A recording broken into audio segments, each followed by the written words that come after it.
नमस्कार. मंगलापट वरदून आज म्हणजे कालच्या दिवसात मी करते. आशाताई भोसले यांना देवाज्ञा झाली. ही बातमी सर्व दूर पसरली आणि सगळ्यांचीच मनं उदास झाली. एकतर त्यांचं वय होतं 92 आणि आदल्याच दिवशी ब्रिज कँडीमध्ये ते ॲडमिट झाल्याचं कळलं होतं. पण काय करणार, अतिशय सुंदर असं आयुष्य त्या जगल्या आणि त्याला एकच कारण म्हणजे त्यांची जिद्द. वैयक्तिक आयुष्यात असंख्य संकट येऊन गेली, पण कधी दुर्मुखलेलं न राहता सटवाईनं जे ललाटावर लिहिलंय तेच होणार, तसंच मी जगणार असं म्हणत जिद्द आणि जिंदा दिली स्वभाव. त्यामुळे हे सर्व स्वरसम्राज्ञी पद त्यांनी मिळवलं. दैवी सूर ही देणगी होती त्यांना. पद्मविभूषण पदी जाऊन त्या पोचल्या आणि या सर्वातून खरंच बाहेर पडणं कठीण आहे. त्यांना देवाज्ञा झाली तरी 92 वर्षापर्यंत त्या जगल्या. त्यांनी कित्येक वर्ष आपल्याला आनंदच दिला. त्यांच्या सुरुवातीत त्यांचा स्वभावच तसा होता.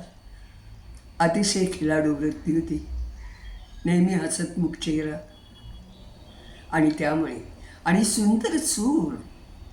त्यामुळे आपलं आयुष्य त्यांच्या सुरानेच भरलेलं होतं. काल काय झालं माहिती आहे का, हे सगळ्या बातमीतनं मन उदासच झालं होतं. सगळ्यांच्या प्रमाणे मी उदासच होते. पण काहीतरी रोजचंच करायला पाहिजे म्हणून मग पुढे जाऊन कीबोर्ड उघडला. म्हटलं प्रयत्न वादन.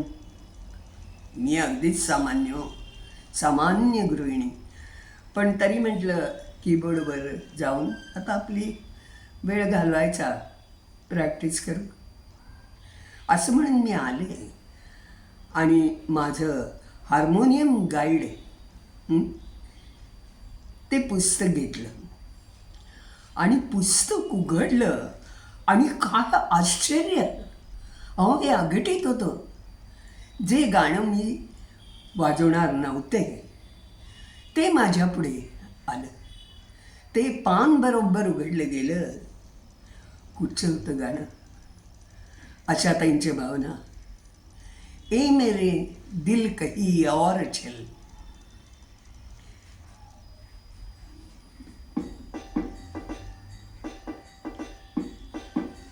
ए मेरे दिल कहीं और चल, गम की दुनिया से दिल भर गया, ढूंढ ले अब कोई घर नया. ए मेरे दिल कहीं और चल.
सार्थ गाणं कसं माझ्या पुढे आलं ते खरंच नाही कळलं मला, पण मी ते वाजवायचा प्रयत्न केला आणि त्या भावना अगदी त्यांच्याच, मेरे दिल कहीं और चल, गम की दुनिया से दिल भर गया,